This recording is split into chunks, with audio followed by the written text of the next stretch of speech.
So tonight, yes. So we have Carole Taylor, who's a full-time astrologer. She's been an astrologer for many years now. She has the MA from I think it's from Canterbury, isn't it? I can't remember. It's Myth and something. And is a fellow of the of the Faculty of Astrological Studies and was a one-time president as well. Um, so currently, she is managing together with a couple of other astrologers, Kim Farley and Prue, Asteria Teaching, and is also has founded the Centre for Astrology, Myth and Symbol, which is a really interesting and innovative, I think, place to go for different kinds of courses and things.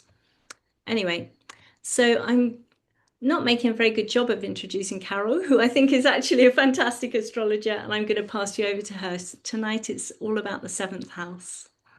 Oh, thank you, Alison. Thank you. And thank you, Christine, and to Aquarius 7 for inviting me. It's so nice to be here. Lovely to see some people that I already know and one or two whose names are familiar, but don't necessarily know you. Hi to Sam, who've been in touch. And yeah, it's lovely to see everybody. So, and Bernard, I see. Great to see you. It's been a while. Great. Well, so I will share my screen and we'll get going. Oh, yes. Reflections from the seventh house. I've called this the secret self. I mean, um, you're all used to working with charts, looking at your own seventh house, seeing what's there, being aware of it. It's there right in front of us. I think, though, that there's an aspect of the seventh house which it remains maybe elusive. It's right there in front of us, and yet somehow um, the arc of our lives is a journey towards something that is encased or enclosed in the seventh. And aspects of it might be obvious or ones that we can instantly see when we look at our own charts, but perhaps there are aspects of it which take a little more teasing out, or which really only makes sense to us as we're looking back over the course of our lives and thinking, what's the journey that I've been making? How did I get to the place where I am? And I don't know whether you're familiar with this John William Waterhouse painting, Mariana in the South. It's based on it's an illustration, I guess, of a portion of a poem by Tennyson. And Mariana is looking in the mirror. She's praying for the return of her lost love. She's living in this sort of lonely, isolated place. She's trapped in this cycle of longing and unfulfilled love. She's waiting for her lover to arrive, and he, of course, never arrives.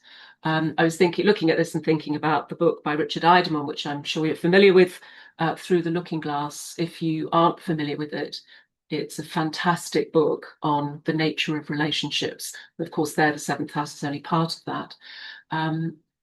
It occurs to me, of course, that when Mariana looks in the mirror, she sees herself. Of course, we see ourselves when we look in the mirror. She might just as well have seen the lover, I guess. And that would be a very redolent and potent image that would be staring back at her if she were to look at it in that particular in those particular terms. So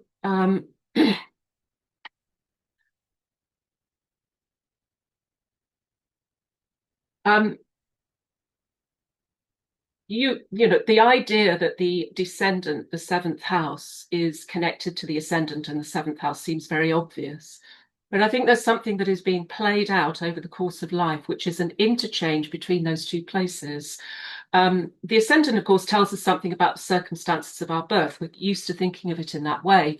And very often the sign on the ascendant, any planets there, planets in the first house, tell us something actually quite obvious and quite mundane and quite literal about the manner in which we were born, what was around us at that time, the whole process of landing into life physically through the birth process. And we're used to thinking of the ascendant and the first house as being the early circumstances of our lives. So it might seem very obvious to say that the descendant and the seventh house is also part of that. But it's somehow a more shadowed or hidden or unconscious aspect to it. But I think it's worth bearing in mind anytime that you look at a chart to knit those two places together, because there is something in the descendant, I think, and the seventh house, which is responding to the moment of birth. Of course, the whole chart tells us something of the moment of birth. It tells us something, every part of it tells us something about how we land into life, physically, emotionally, what's around us, what it means to be ourselves, being born at that particular moment in time, into that particular family and set of circumstances. The seventh house seems quite that more shadowed side of the process, but something which is an intrinsic part of setting the quest in motion. And the idea of the quest as being our sense of what we're here to do, or what we feel galvanized by. And of course, with the seventh house and the descendant, much of that in itself is going to be galvanized as we go through life, through relationships of all different kinds, from the most fleeting encounters that we have with people that we meet, maybe the painters that we admire or the poets that we admire. They also belong to our seventh house. The composers, the heroes, the actors, the writers, the people who evoke a process for us, which is all about, at heart, our own sense of self-discovery and self-development. That's all going to, as well as in other places in the chart, it's going to be ignited. The relationship is going to be ignited in the seventh house. Those people also belong to our seventh and to our descendant. But something about that interchange between the first and the seventh, between the ascendant and the descendant, is important for being able to complete or understand how we construct a sense of self, and how that galvanizes a process of quest, the idea of the quest to find who we are, what we're here to do. And I very often found, and we'll come to this, I mean, it really, in a sense, this idea underpins everything that I'm saying in the course of this next hour, which is the seventh house is not, well, it's not anyone else, of course, it's ourselves, it's the mirror of the self, it's part of us. We see it through the mirror of relationships, through connections with other people. But essentially, it's those people galvanize a process which we are ourselves engaged in, this idea of setting up a life quest. So if you think about the things that scare you, or the things that that you have encountered through your work, through events and experiences, things, people or places, activities, engagement of any kind, which takes you into a realm or a quality of experience which at first feels alien but also strangely familiar. I think that's the process of our seventh house. So my observation is that around midlife, and this is consistent, I guess, with what Jung said about when the individuation process, you know, the idea that the individuation process has this juncture point in midlife, which is a kind of pivotal moment, a turning point, when you know, for the first part of our lives, we do all the dutiful things, we respond to the world as we think we ought to. We carve through the ascendant a sense of who we are in the world, and we create a response to it. So we become the person we. It's a way of situating ourselves in the world. We think about ourselves in relation to siblings and the family circumstances, the relationship to the other people around us. And we carve a niche for ourselves. We have a response mechanism through the ascendant and planets in the first house. The seventh is this more shadowed place where there is something that belongs to that story, but which is more elusive in terms of trying to get hold of it or understand it. So it's part of our birthright, if you like, but it's something about what we have to journey towards, and it's at first maybe alien. Very often it remains a place that we don't really truly feel that we understand. It belongs to people out there or places out there. It belongs to someone else. It's less conscious. It's perhaps projected, but it becomes part of this life, part of the life quest, and the idea at midlife that no matter what transits or progressions are going on for you, that something of the seventh house, the descendant in the seventh house, is strongly constellated around the time of midlife. Think about the descendant, think about the your descendant, think about the planet that rules your descendant, where that's situated, and what was happening to you around the time of the midlife transits of late 30s, early 40s, up to the Saturn, the half return at around 45, or maybe even the Chiron return at 50. What's happening through that process is something about the encounter with that other half of our sense of identity that was set in motion by the birth process. So there's something about the journey inwards into the self, but it's often we misidentify that part of ourselves as belonging to someone else. So it's the idea of the construction of identity through the journey into shadow space, I suppose. The first way in which perhaps we identify the qualities of the descendant of the seventh house is through observing our own parents' marriage, and maybe the relationships of other people around, but particularly that the parental marriage acts as a kind of touchstone for our sense of how relationship is done. And I would imagine that you can look at your own descendant and your own seventh house planets, if you have any, and think about, be able to identify an aspect of their marriage which had some kind of effect. It provided context for the very personal story that constitutes your own life. And if we think about the ascendant and the first house as describing a process of adaptation to the world around us, the identification as who we need to present ourselves as in order to be able to fit in, and particularly to the family hierarchy, to the order of the sibling order, how we get what we need by adapting ourselves. Then the descendant maybe says something about the hidden circumstances that we're aware of, but which are not perhaps completely obvious, but which galvanize that process of adaptation at the ascendant. So, for instance, I'm thinking of just a very simple example. If you have Libra rising and you have Aries on the descendant, you can think about the idea of how the sign of Aries, the ruler of that, which is Mars, so it creates this sense of, in the background, a feeling of competition, a feeling of antagonism, perhaps, a feeling of feeling that there is a very powerful Martian element to the family, to the circumstances in which you're born, and so your response to that is Libran in quality. So you keep the peace amongst warring factions. You try to pour oil on troubled waters, and that sets up a sense of who you are.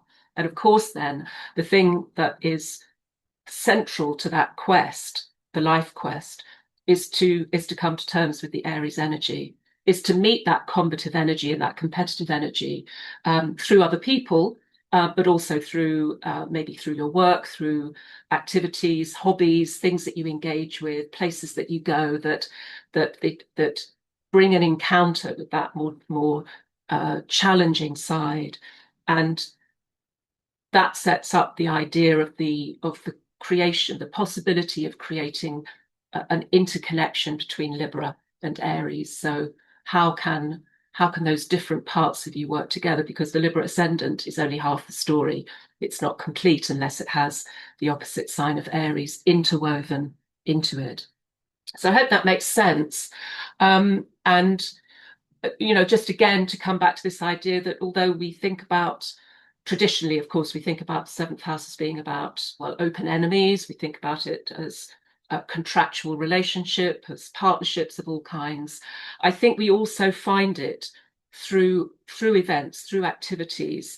I know that I can certainly see, I have a Sag descendant, and I can certainly see Sagittarius and Jupiter, those qualities, and where my Jupiter is placed in my chart, I can see that as being absolutely central to the journey that I've taken, for instance, with astrology. Very much a philosophical one, very much surrounding myself with people who make me think and hopefully practice at an ever, it feels like an expansive, a call into some kind of expansiveness, or a sense of pushing myself beyond the boundaries of what I think I already know. So there's something about the work that we do also which calls us into the seventh house, or the seventh house calls us into it. And you're probably also familiar with Deborah Halding's absolutely fantastic book, Houses, Temples of the Sky. And I've drawn these next two slides from that. And, you know, it may seem an obvious thing to say, but it's worth maybe going back into some of this. She makes the point that the ascendant, descendant, also the midheaven and the IC, those four angles in the chart are built from the qualities that were attached, partly from the qualities that were attached to the four directions in the ancient world, in Babylonian astrology, Mesopotamian astrology. So we have the qualitative connection of the East, and therefore translated into chart work. Of course, that's the ascendant. The solar, the masculine, things that are good, things that are familiar, things that we identify as belonging to ourselves. This was how the Babylonians were thinking. And then in the West obviously it's the place where the sun goes down, where it sets in the West. So there's a nocturnal quality to it, a feminine quality to it. It's the place of hostility and of enemies. And the gods of the underworld, of course, belong to the north, which is our IC place, and the gods of nature and fecundity and growth all belong to the south. And that would make sense for us in terms of horoscopic astrology. So just this idea that the sun goes down in the west and therefore loses power, and therefore the seventh is this place where we encounter somebody or something else, something outside of us, which reminds us of an aspect of ourselves, but which has to be drawn up from a very deep place, because it somehow isn't obvious to us, or we don't identify it as being part of who we are. And the whole idea of interchange, I mean, the whole idea of relationship, really, you know, the idea of compromise, of handing over something of our own autonomy in order to be able to be in connection with someone else. And if you're somebody who has key planets in the seventh house, for instance, the sun, in a sense, there's a paradox there, because it's only by giving that thing away or encountering it through other people, which requires, in a sense, a movement beyond who you thought you were. And becomes quite a tangled process of interaction with somebody else, where it's very easy to feel disempowered. The planets that we have in the seventh very often take us into an experience of feeling disempowered around those particular planets. But that's a stage of the journey, I suppose. That's what I'm saying here. But it's a quest for the reclaiming of one's birthright. This is a quote from Manilius Astronomica. It feels evocative to me. There remains one region. He's talking about the sun setting in the west and going down below the horizon. So there remains one region, that in the setting heaven. It speeds the falling sky beneath the earth and buries the stars. Now it looks forth on the back of the departing sun, yet it once beheld his face. So wonder not if it is called the portal of sombre Pluto. and keeps control over the end of life and death's firm bolted door. Here dies even the very light of day, which the ground beneath steals away from the world and locks up captive in the dungeon of night. And the other part of that, which Deb Halding talks about, of course, is the diurnal journey of the sun, the rising, culminating, setting, and anti-culminating of the sun through the course of the day.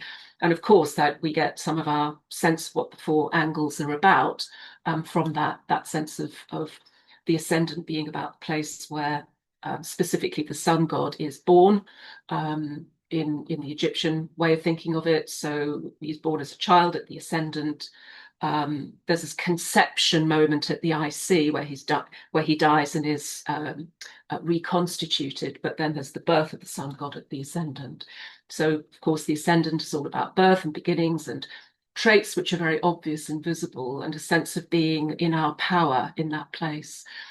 And in the West, of course, the sun god Ra loses power and begins the night descent, the night journey. So we associate the descendant and also the seventh house. Also the eighth house, of course, for exactly the same reason, with the loss of power, with power that's given away. It's invisible, hidden, unacknowledged, less easily known. And the paradox, I think, of the seventh house is that if we refuse to give that power away, then it could be taken away from us, or it doesn't achieve, those planets don't achieve their full potency. So it's a kind of paradox that the dance of connection to someone else that feels like a giving away of something, and yet of course it's the gaining of something in the fullness of time. So the sun losing power as it sets in the west, called Dices, sunset, the 11th, who was the 11th of the 12 Horai of Greek myth, the hours, and this particular hour presided over the hour of sunset. She was envisaged as a young girl, a maiden in dark yellow clothing for obvious reasons, the nursemaid, as she was, of the moon goddess Selene, daughter of Kronos and Ananke, time and necessity. And I was just thinking about these associations and thinking about what it feels like if you go out. And of course, anybody in the UK is at the present experiencing sunset. I can see it from my own window here. And just the feeling of the loss of the potency of the sun. If you sit watching a sunset and truly immerse yourself in that experience, the sense of what is evoked for you in that process, and the connection to time and to fate, to necessity, feel very appropriate for this place in the chart. So time brings the inevitability of endings, cycles of death and renewal, the art of bowing to constraints and limitations and containment. Always with the seventh house, we are working in the context of a situation, I think, where we don't have full autonomy and control, because there's often someone else present, maybe more than one person. People with a strong seventh house very often end up working very much with other people. There's obviously the whole interchange thing of consultancy and so on, and one-to-one work, but the need for an audience, the need for the stimulation of other people being present. But of course, that creates its own chaos, and one is sucked into a process of interchange and compromise. So we're always having to bow to constraints, I think, in that house. Planets in the seventh often seek an external vessel for their development. And again, that comes back to the idea of the paradox of what this is, which is we're not totally in control of the process, and yet, of course, it's our process. So necessity, the idea of fate, in other words, a metaphor for unconscious forces, beyond forces that are beyond conscious control, that are part of the circumstances into which we're born, perhaps.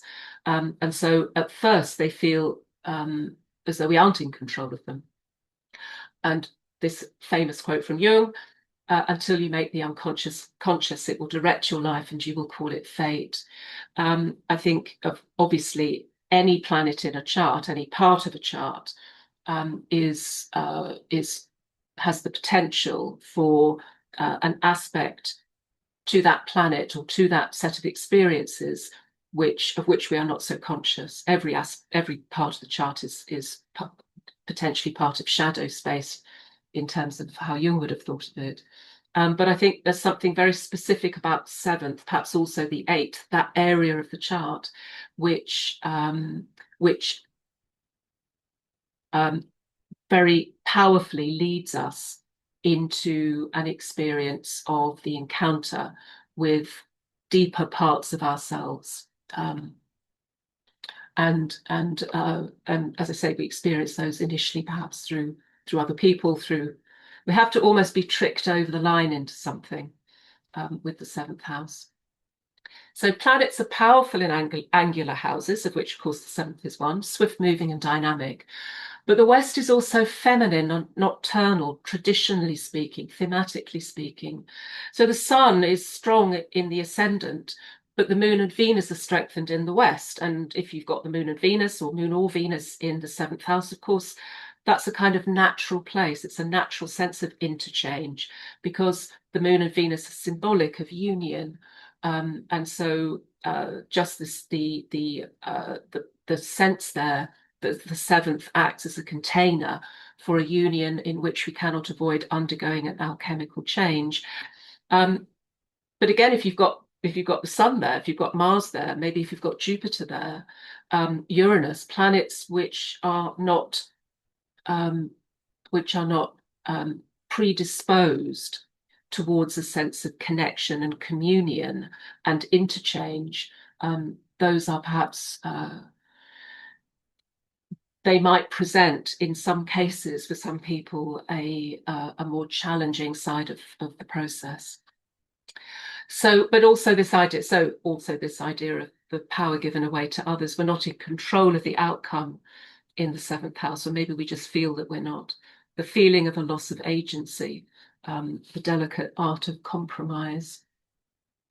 And of course, all this, we're used, as I say, to thinking of the seventh house as being about partnership, about projection, and the seventh house containing both personal partners and business partners, kinds of contractual relationships, marriage, and so on, courtship rituals. But I would also put friends in there. I would also put colleagues in there. I know traditionally those, friends obviously belong traditionally to the 11th, and colleagues perhaps to the 6th. Maybe they resonate also to the 10th in some ways, although that's more of a hierarchical relationship. But I think the 7th, the idea of anybody with whom we are creating a horizontal kind of relationship, and I mean that in a symbolic sense, perhaps also literally, of course, but a symbolic sense of how can we find an aspect of ourselves through our connections with other people that galvanizes the process of development for us. So anybody with whom there's a close one-to-one element, and anybody here who works as an astrologer or works as some kind of consultant, of course, the seventh house contains there's the complex around that house, the planets in it, the sign, the planetary ruler of the sign on the descendant, forms a whole complex, which is a very important part of the interchange that we have with clients. And of course, the idea of transference and counter-transference, the secret levels or the hidden levels of relationship that we have with our clients, what they evoke in us, and of course what we evoke in them, and what isn't always obvious or spoken about unless you go to a supervisor and you put all of that on the table for discussion. Very often what is evoked in the seventh house through the interchange of consultancy remains perhaps unconscious unless we're specifically trained, or we train ourselves to be aware of it. So how we share, how we compromise, how we barter for what we want. I hate to use the phrase the art of the deal, but in a way that's what we're doing in the seventh house, how we interchange with other people. And this idea of losing power, I think, is interesting, because it feels unnatural to give something away, even if you have something in the seventh house. It feels perhaps disempowering to be in a place where you have to share space with somebody else around that particular planet or that particular quality of experience. And the idea of always being, even in the closest relationship, always being in this space of the potential for competition, for being unwilling to give something away that perhaps is an intrinsic part of the relationship and an important part of the relationship, but also feels as though it needs to remain with us. As an astrologer, anybody here who does work with clients, of course, relationship work is absolutely central to what you will always do. It's something that clients bring all the time. And of course, it's very often the door handle question.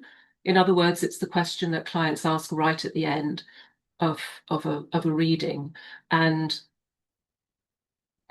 the phrase, what about relationships? When you ask if there's a last question, something that the client wants to ask before you close the session down, and then comes the question, what about relationships? And of course, that's a huge topic, which you can't maybe begin to cover in just the tail end of a client reading. But the idea that you can answer that question, you can start to answer that question actually very potently, very powerfully, and quite immediately by thinking of planets in the seventh and the sign of the descendant and the ruler of that. And what is it that, what's the core expectation? What is the journey that person is attempting to make? What's the hidden part of that contract with the self? And how is that reflected in relationships? So how is that mirrored back through the contact with someone else? And so bringing it back to the idea of what that person specifically wants. How are they experiencing that relationship? What is it meant to evoke? There's always a hidden contract, a hook. We may not be aware of it ourselves. What is it that attracts us to somebody else? Because they have something that we think we need or that we identify in them. What are we looking for at the end of the exchange? What do we evoke in others? What do they evoke in us? The whole process of comparing ourselves to other people, jealousies and envies of different kinds that are evoked in that house. But what does someone else have that we've identified that they have, that they possess, that we feel we need in order to feel more complete? In a way, we're always on the back foot in the seventh house because we see other people doing things and think that they do it brilliantly. And of course, these are traits and aspects of ourselves that we don't always feel we have control over, that we have a grip on, that we have developed sufficiently, that feel close enough to us for us to feel as though we've mastered them. And it's very easy to look at other people and think, they do it so much better than I do. And very often it takes somebody else to mirror back to us, oh yes, you're good at that. Oh yes, you that is how you are, that is what you're like. That can come sometimes as a shock. But it's part of the interchange process. Again, a famous quote from Jung: everything that irritates us about others can lead us to a better understanding of ourselves. My Sag descendant, I mean, of course, I've had a string of in the past boyfriends, and also, of course, lots of friends and colleagues, all Sagittarius. It's and I'm sure that you fall into the same patterns. We evoke something through the seventh house. It's there it is. This wonderful ditty by Dorothy Parker. My own dear love, he is strong and bold, and he cares not what comes after. His words ring sweet as a chime of gold, and his eyes are lit with laughter. He is jubilant as a flag unfurled. Oh, a girl should not forget him. My own dear love, he is all my world, and I wish I'd never met him. I've interspersed here a number of charts, and you may be familiar with these people or not, and I've shown some of these charts, all of these charts actually, before in other talks. So if you've been to see my talks, you'll be familiar with some of these charts. but yes, so this idea that we meet somebody else through the seventh house, but it's not the relationship itself which is the key element of that house. It's the sense of what is evoked in us, but what can only be evoked through the presence of someone else or through the presence of a set of circumstances which we feel initially does not entirely belong to us. So it's the entry into some kind of alien territory, but it's also strangely familiar at the same time. Frida Kahlo, of course, was a Mexican artist. You're probably familiar with her paintings. There's one of them here called The Two Fridas from 1939. And this sense of, so there's the Aquarius descendant, Chiron, in the sixth, but close to it. So immediately we get a sense of something there in terms of how relationship for her was maybe about a seeking after healing, but it was also a wounding process at the same time. She was married, then divorced, then married, remarried to the muralist Diego Rivera. And it was a very stormy, very troubled relationship, but one that was also very close. So it pivoted between, or oscillated between, being incredibly close, incredibly supportive of each other. He was incredibly supportive of her as an artist, and she doted on him. So they were extremely close. And yet at the same time, they both had affairs. He had an affair with her sister Christina, which absolutely devastated her. And they did divorce at one point, and then a year later they remarried. So there's something there about the sense of engagement. She met him when he came to paint a mural at her school, and she was only 15. And she said to her school friends, she pointed to him, and he was quite a bit older than her. And she pointed to him and she said, "I'm going to marry that man." And of course, she did end up doing it. She recognized something instant in that moment that was galvanized. And I suspect it was obvious. Well, I assume it was not just about him himself, but it was also about the painting. It was about the idea of being an artist. She'd been on track before she had a terrible accident at the age of 17, 18. Where she was knocked down. The bus that she was traveling in was not, or the trolley car she was traveling in was knocked down by a bus, and she was very badly injured, and that changed the course of her life. She was on track before that to be a doctor. That's what she wanted to be, but of course that completely shattered any chance of doing that. And what was around at that particular moment of time was very interesting in terms of what it galvanized. She said, "There have been two grave accidents in my life, great accidents in my life. One was the trolley car, and the other was Diego. Diego was by far the worst." And again, a quote from Jung: "To this day, God is the name by which I designate all things which cross my willful path violently and recklessly, all things which upset my subjective views, plans, and intentions, and change the course of my life for better or worse." And in a way, I mean, again, we don't traditionally associate the seventh house with God. We associate that God with the ninth house. But the idea of seeing something, and God, Jung, of course, equated God to the idea of the self. This is the archetype of the self. And so I think we can maybe, if you are of a religious turn of mind, or you align yourself with a particular quality of belief or type of belief, or you have a particular deity that you follow, I wonder whether you can see an aspect of that in your seventh house planets, in the sign on the descendant, the planets that rule it. So this idea that God encases, our vision of God encases an aspect of this, an important aspect of the self, the archetype of the self. Just to throw that out as an idea. And these were the transits that she was experiencing at the time of the accident. She had Neptune on the ascendant. I mean, there's, the confusion, the loss of sense of self, the shattering of the physical body that happened when she experienced that. The becoming an artist, of course, she's a Sun-Neptune conjunction, so becoming an artist as Neptune's coming out over the descendant.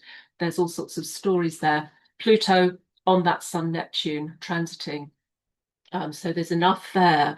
So obviously, that period of her life at the age of 17, 18 was this incredible being catapulted into a completely new way of being and living her life, and huge loss and pain as a result of this accident that she had to live with the rest of her life. But I'm interested to see that Uranus, which of course co-rules the descendant, sits on the other co-ruler of her descendant, which is Saturn in the traditional ruler of Aquarius, which sits in the 8th house, and that Saturn is square to Venus Pluto in the 11th. And so there's the Uranus sitting on that. There's something there about the awakening of, through this relationship, through this accident, the awakening of something that was this incredibly powerful, pivotal point in her life. From that flowed everything. So it's not necessarily that we would, I mean, if we saw that transit of the Uranus, we think that it had something specifically to do with relationships. And in a way it did. It had something very powerful to do with the relationship that Frida Kahlo had with something that was part of her own birthright, but which, without something that was so, the Uranian experience is very often extreme and sudden and something that we really weren't expecting. And here's this experience that catapulted her into becoming an artist. And the Jupiter, of course, is on Uranus, which is the other co-ruler, and picking up that whole axis. So there's a lot there, I think, which talks about the awakening of the creativity and maybe what one might call a true sense of identity and purpose, which was galvanized by just this incident that came out of the blue. So I suppose that's, again, by way of saying, don't always just look for people in the 7th house. There are also grave accidents and happy accidents and events that also, I think, belong to the experiences of the 7th. Yeah, well, I talked about shadow, and the whole idea of individuation there is there too. Going beyond our usual definition of who we are, our desire to be truly known by ourselves and by others. We expose ourselves in the 7th house, but the desire to be known is there too. The Hieros Gamos, the inner marriage, the alchemy of the connection with someone else, experiences which challenge and extend our sense of self, met through other people, but also, as I say, through activities, events, modes of behavior, unfamiliar fields of experience. Part of our shadow, what we're unconscious of in ourselves, but are attracted to in others. This term enantiodromia, which Jung used, which is the idea of when something is pushed to its extreme, or when it becomes an extreme version of itself, the tension is broken because it creates its opposite. So how we inhabit the 1st house and the ascendant, and the sense of who we feel ourselves to be, the image that we have of ourselves and what we think we're, how we present ourselves to the world, and our obvious sense of who we are is challenged all the time by that opposite sign on the descendant and the planets that are in the 7th. So the 7th is the enantiodromia of the ascendant, the very opposite side of it, which often, and very often through relationships, through other kinds of 7th house experiences, our whole sense of self can be completely deconstructed. And it leaves us feeling open and vulnerable and afraid, and but of course then we rebuild something, and in the process something is woven back into who we are that maybe we had lost, or that we didn't feel that we had full possession or mastery of. And Jung, of course, I mean, you're familiar with the idea of individuation, I'm sure. The experiences of midlife as this pivotal point into the second part of life, which is so much more about truly being ourselves, in a way which is more authentic, because it takes into consideration those more hidden sides of ourselves that have been suppressed or hidden or not lived somehow. The encounter with the shadow as a counterbalance to the persona or to the ego. And in horary, you know, the seventh is the travel destination. It's the place that you're moving to. In a horary about a journey, that's the travel destination. So take that symbolically in terms of relationships, or in terms of our life journey, where we're trying to get to, this idea of the hero's journey, a slow metamorphosis, and a laying claim to a birthright. All of the hero stories about that idea of something being a birthright, and but we have to search for it. We have to lay claim to it. Sorry to do this to you, and we won't dwell very much on this, but of course this is all in the news at the moment, and every time we have a switch on the news, there is, you know, there is, what is evoked for me is what's present for me as a palpable force whenever I watch the news at the moment is the Uranus. So Donald Trump's ascendant descendant is so very close to the closure of the sign, to the beginning of the next sign. How do we know that this is, you know, this is the true thing? But if we take it as being the correct time, we take it as being 2955 of Leo rising and 2955 of Aquarius setting, that kind of makes sense. And what you have here, of course, is the ruler of the ascendant being conjunct the ruler of the descendant. And of course, it ties in with the USA, the chart of the USA, which is about to go through a Uranus return. Uranus on the descendant, the idea of the unconscious evocation of the chaos, of the splitting apart. What is there under the surface is the potential for a divided society, for a sense of a lack of cohesion. And how does one deal with that rogue element of Uranus? That's the work, that's the shadow work, I guess, for the USA. How do you knit together all the different disparate pieces that come from a country that has been carved out of the experiences of all these individuals who are maybe have been ejected, Uranus, from the land of their birth, who have come from fractured situations across Europe and from other places, who've come to America. And the shadow work there is about perhaps the work of bringing, of recognizing the separateness, and how it's so easy to fall into separateness and division, and to find a way to put that together. But of course, the negative side of it is when Uranus is strong, you know, Zuckerberg's adage, move fast and break things. Uranus is, of course, linked to right-wing politics. And so there's an image there, the symbol of the independent, self-made man. I've put that very obvious, very deliberately. But the self-made person, I suppose we could also say, rising to the top, brooking no resistance from anybody else. So the way to deal with enemies, with Uranus ruling the descendant, is simply to push back and to up the ante. We see that in action every day. I love this quote from Rick Tarnas: "We are beginning to see that we play a crucial role in the universe's unfolding by our own cognitive processes and choices, tied to our own psychological development, and thus our own inner work, our moral awareness and responsibility, our confrontation with our shadow plays a critical role in the universe that we can create." We're all unconscious about the material of our descendant and seventh house. It's a constant journey into enlightenment, I guess. And this is a painting. It's an image of Charon and Psyche. You are hopefully familiar with this story of Psyche, the myth of Psyche. So in a way, it's a kind of feminine version, or a soul-led version of the hero's journey. It's kind of the anti-journey, the unfolding of her story. And one of the tasks that Psyche is set is to go into the underworld and retrieve the box of beautifier or perfume from Persephone, from the queen of the underworld.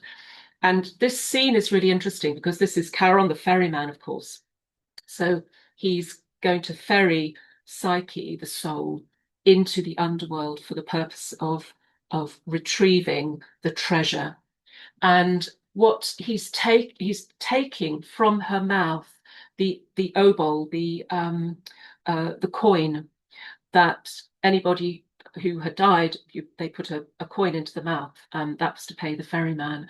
So there's this curious sense that when you go through this underworld journey of the retrieval of the treasure in the darkness, is that you have to pay for the privilege of losing yourself in that process of encountering the depths, of encountering the dark, going through that incredibly the journey that you don't know whether you're going to come out of it alive.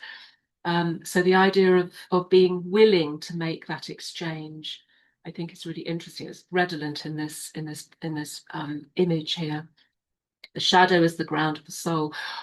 Oscar Wilde from the House of Pomegranates. What men call the shadow of the body is not the shadow of the body, but is the body of the soul. And Murray Stein in Midlife, which is a wonderful book about midlife from a Jungian analyst. When things are going by plan, the soul sleeps. Its realm is faded and vague as moon and stars in the brightness of the sun. Very often when things happen to us that are galvanized by something in the seventh house, then it does feel like that, as though we've been awakened for the first time and that the soul has been sleeping up until that point. This is the chart of Sylvia Plath, writer and poet who committed suicide.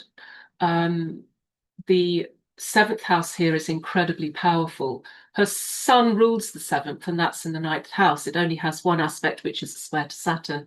But if we just look at the seventh house with these planets, it's just the idea of the relationship with Ted Hughes that was so powerful, that was so important. If you look at her chart, you can see that most of her planets are over on the western half of the chart.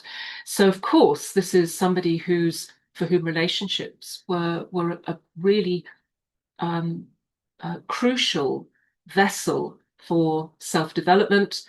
And the idea of the falling in love with a poet, somebody who could galvanize that process of the creative imagination in her, was incredibly powerful. But of course, it's also about the need to, out of that process, retrieve back, to reclaim back the potency of those planets for oneself, and not to let them, the energy of them and the vitality of them, continue to reside or be placed in the hands of someone else. It's got to be brought back to yourself. Ted Hughes was he was a very powerful character, and he was obviously a very well-known poet and writer in his own right at the time. There are lots of different things that have been said about their relationship, but I wonder here how easy it was for Plath to come to know herself, to recognize herself, to have a real sense of who she was, with so many planets over the western side of the chart there. The symbol that's tightly, exactly partile conjunct the moon is the asteroid Juno. And of course, so there's the idea of becoming the wife, of investing so much time and energy and effort and so much of oneself, seventh and eighth house planets, sun ruling the descendant, into a relationship. The danger is that one gets lost in it. And she played the role as the wife, even though it really wasn't who she was. Well, there was another part to her, which was the poet, and that got subsumed. He is a singer, storyteller, lion, and world wanderer with a voice like the thunder of God. You hear some of that in those planets over on that western side. And this wonderful quote from one of her poems from the collection of poems called Ariel. And here you come with a cup of tea, wreathed in steam. And it's such an ordinary scene, and then suddenly the blood jet is poetry. There is no stopping it. You hand me two children two roses. She died by suicide. She gassed herself in her freezing cold flat in London, just as Saturn had directed onto the ascendant. And that sense of not being willing or able, not being able to make the threshold, the journey over the threshold into a sense of self, into a sense of solidity. Yeah, well, the whole idea of the connection Jung made between alchemy and individuation. So I'm just pressing home the point, I suppose, that the seventh house galvanizes this process of development, of moving from a state of innocence into experience, of moving from a not knowing the full capacities that we have into knowing ourselves, coming to know ourselves much more closely and much more intimately. And even if you don't have any planets in the seventh, if you think about the sign and the planetary ruler or rulers of that sign, those are important planets to follow, because bound up in your experience of that planet, ruling planet, is going to be, I think, something of this process of the individuation process, which Jung said had these four stages that he mapped onto the alchemical process. The first part of the process, the nigredo, becoming conscious of the shadow, the albedo becoming conscious of the contrapuntal anima or animus, the citrinitas, the yellowing, the becoming conscious of the archetypal spirit, and then the final stage, the rubedo, the reddening, the realization, the final realization of the self. And very often, I think, our experiences around the seventh house can feel like being swallowed by the lion.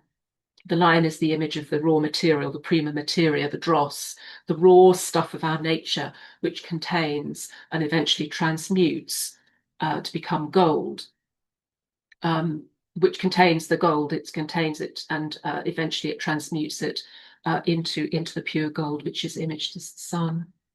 I mentioned before about the idea of the hero's journey, that cycle of experience, which is about home, adventure, back home, the initiation process of rite of passage, allowing ourselves to be changed by an encounter or an event, the bringing back of the alchemical elixir, the life experience, the knowledge, the wisdom. That's really, I think, what we're trying to evoke in the seventh house through all our relationships and interactions, and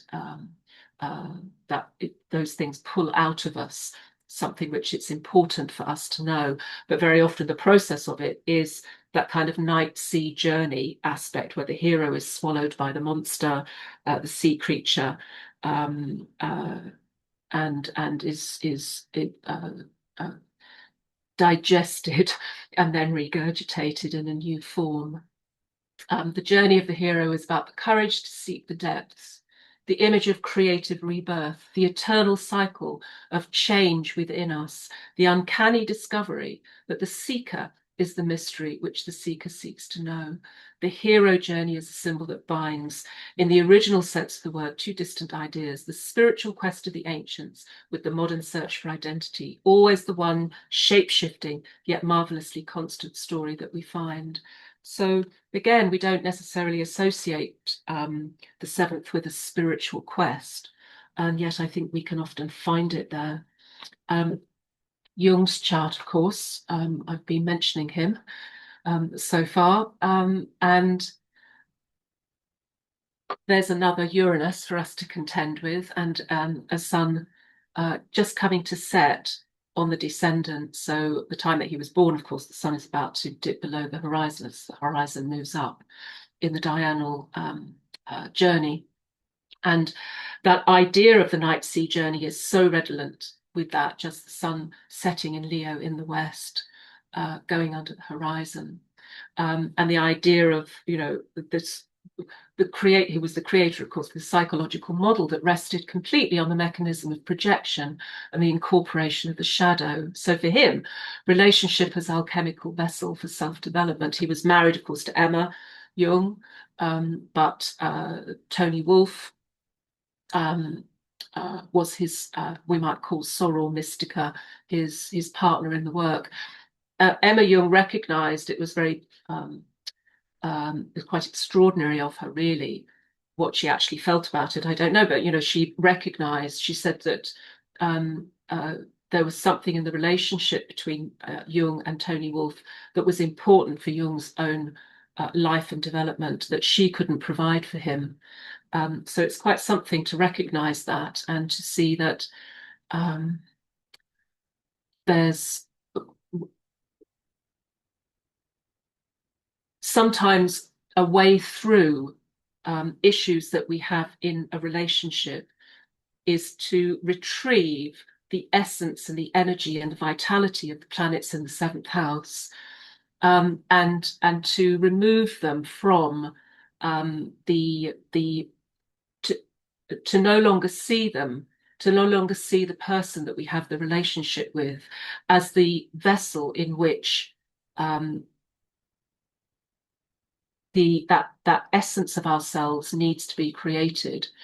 So there's the sense of needing to go into that kind of relationship where something can be galvanized, as it was for Jung when he had the affair with Tony Wolff. But the essence of that is to retrieve it, is to bring it back to yourself. Otherwise, it remains with the other person. Of course, there's also another relationship. There was lots of relationships he had that were particularly important, but the one to Freud, of course, was completely life-changing. And I was thinking about this. So in 1913, of course, they finally split. They had no more to. There was no connection between them after that. What happened before then was an extraordinarily powerful professional and professional relationship that also had this friendship and personal element to it. Prior to that, in 1912, they'd both gone to a conference in Munich, and Freud had this fainting fit. He knew that Jung wasn't going to follow him and that a split was inevitable. And you play with this idea that that fainting fit that Freud had was a projection of Jung's own need to disengage. And there's the Uranus in the seventh house, which is the co-ruler of his ascendant. He wrote to Freud, "At the moment, I'm looking into astrology, which seems indispensable for a proper understanding of mythology. There are strange and wondrous things in these lands of darkness. Please don't worry about my wanderings in these infinitudes. I shall return laden with rich booty for our knowledge of the human psyche. For a while longer, I must intoxicate myself on magic perfumes in order to fathom the secrets that lie hidden in the abysses of the unconscious." And there's that Uranus there and square very closely to the moon in the fourth house. And so connected to this very personal experience. But I like to think of that as being this idea of the encounter, Uranus in the seventh, the encounter with a subject area, subject matter. Astrology also, he studied, of course, various forms of divination, the I Ching, he wrote extensively about alchemy. These subjects which were kind of resurrected, they were, I think it was maybe quite strange to him at first to find them, to be waylaid by them. But they were also a kind of awakening. They were an awakening. And there's the transits. The transits. Sorry, not the transits. The interchange between Jung and Tony Wolff, and of course I've also put the midpoint composite chart there too, just to highlight this idea that when with such a powerful relationship, you would expect there to be these powerful interchanges through the seventh house planets. Composite chart has a packed seventh house, and the Tony Wolff's chart is around the outside of the bi-wheel on the left here, with Jung's chart in the center, and her ascendant Saturn picking up that Uranus, which of course is the, to say, the ruler of the ascendant, co-ruler of Jung's ascendant. And just another example of this, again, Paulo Coelho, Brazilian writer, of course, wrote these, he's written an enormous quantity of books. The the ones that started him off, that catapulted him into a career as a writer, was The Pilgrimage, and then that was reformulated as a novel called The Alchemist. And he had the inspiration for these as which came, the inspiration for them came through the walking of the pilgrimage route to Santiago de Compostela. And so, and through that kind of spiritual awakening that he had on that journey, he reconnected to the Catholic faith of his younger life. He came back to something which had been set aside, or from which he felt alienated through the course of his life. And there's the reaching out towards the experience of the connection to a larger community or world, which can provide a sense of meaning that might not otherwise be there, is perhaps something that moon in Sagittarius in the 7th house might speak about. And when he walked that pilgrimage route, these were the transits that he was going through. So he walked the route, and then he came back and he wrote The Pilgrimage, and then that was converted the following year into the Alchemist. And you can see there the Saturn on his descendant. This is his natal chart in the middle, and it's his transits around the outside for the 1st of March 1985, which is the month that he went on the journey, on the pilgrimage. And there's that Saturn just sitting on the descendant, about to creep over the descendant. It was on the descendant from March through to November. It was 3 hits on the descendant, and then it went on the following year to conjunct the moon. And you'll notice that Saturn is the ruler of the 9th house. I can't think of a better symbol for the rocky pilgrimage route. The last part of which, I don't know whether he did it on his knees, but I think you're meant to do it on your knees. I've not walked that route, that pilgrimage route, but I think that's the idea that the idea of the submission to something and being held by something, and the return to something which was of such powerful importance to him. And it's galvanized by, it's not a relationship that was happening at that time. You could be forgiven for thinking that might be something that was going on with Saturn going over the descendant and over a 7th house moon. But it was this powerful experience of the pilgrimage that awoke something. And of course, that's there in the story of the Alchemist. You can see that also he's about to come up to the midlife transits, the Pluto square, the Neptune square, the Uranus opposition. So this is just ahead of that. Yeah. Open enemies, conflict and warfare.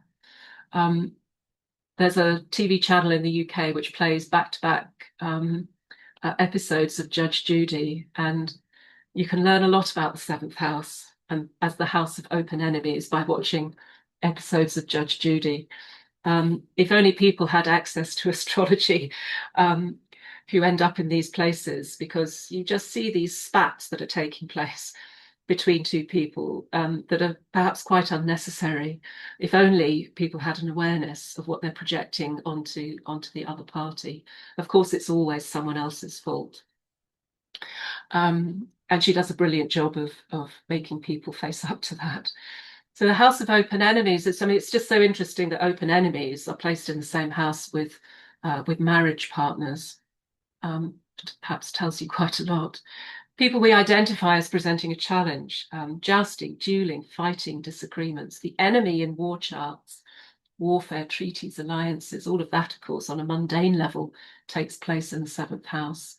The litigation in the lower courts, petty disputes, the defendant in a lawsuit, enemies, opponents, anyone who challenges or attacks us, people who invade our territory or act against us. Of course, we evoke that. Why do we meet people with whom we have violent disagreements, and what is at the heart of that? they represent something of ourselves. In a horary, fugitives, escaped convicts, criminals on trial, the quarry or prey in hunting questions. I mean, that's quite interesting, the idea of becoming obsessed with somebody or pursuing somebody because they have something that we think we need and want. And we become obsessed with the idea that we can only find it through that person. Of course, that's not true. Although it might be that that person galvanizes something for us, process has to be brought back to ourselves. The necessity for an enemy to carry our projections may be a necessary part of the process of engaging more consciously with hidden desires and dynamics. Jung talked about the secret left-handed handshake, which is essentially the union of opposites, the alchemical inner, hidden, unconscious collusion between the outer self and the inner self, the hidden element. And I think that's what's going on in the seventh house. We meet ourselves. We meet a part of ourselves which has become hidden. Nelson Mandela, Jupiter and Pluto in the seventh house. I know I need to wind up now. So Jupiter, of course, is the ruler of the chart. Jupiter conjunct Pluto in the seventh house, and this idea of the loss of power, but the journey towards the creation of it. His whole life was really about the use and about themes of the use and misuse of power, and the connection to that, and the idea of being incarcerated, imprisoned for all of that time. Again, the seventh house isn't a house of imprisonment in a traditional sense, but where somebody else, the seventh and the eighth, where somebody else has the power, and the sense of self then is forged under this incredible extreme pressure that continually shapes and reshapes. So the erosion of outer freedom, but the slow creation of power through inner freedom. And coming back full circle to the idea of consultation. And hopefully, I mean, I don't need to necessarily read out all of this that's on the screen here, but it's incredibly important, I think, for us as astrologers and as consultants, as teachers, to think about what's in our own seventh house and how our clients latch onto that and see something that maybe is there or even isn't there, what's evoked for us in that relationship, the exchange that we have, the interchange that we have unconsciously sometimes between us and our clients, what's evoked in us through that process. The transference, counter-transference, these psychological terms, an unconscious exchange in the consultancy process, the necessity of being aware of our own capacity for projection.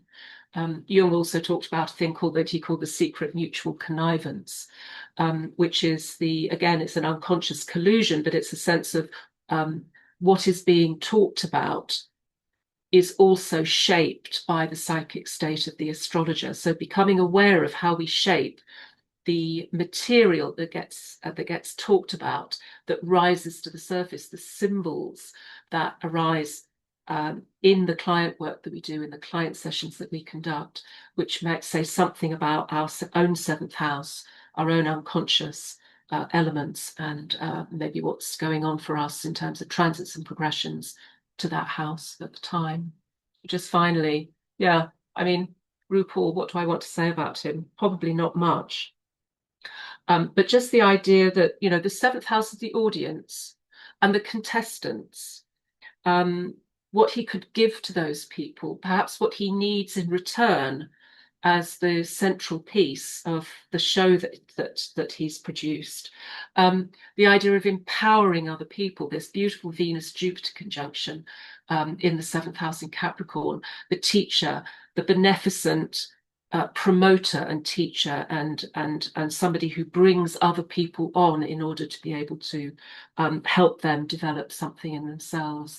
So the need for that sense of interchange.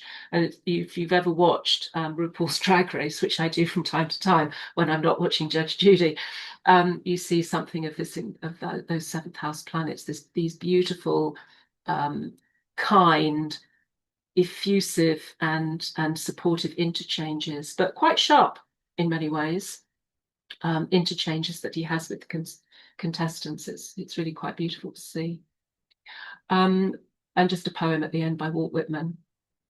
Passing stranger, you do not know how longingly I look upon you. You must be he I was seeking, or she I was seeking. It comes to me as of a dream. I have somewhere surely lived a life of joy with you. All is recalled as we flit by each other, fluid, affectionate, chaste, matured. You grew up with me, were a boy with me, or a girl with me. I ate with you and slept with you. Your body has become not yours only, nor left my body, mine only. You give me the pleasure of your eyes, face, flesh as we pass. You take of my beard, breast, hands in return. I am not to speak to you. I am to think of you when I sit alone or wake at night alone. I am to wait. I do not doubt I am to meet you again. I am to see to it that I do not lose you. So thank you. Just put up there. If anybody has any thoughts afterwards, do feel free to contact me if you want to. Yeah. Thank you, Alison.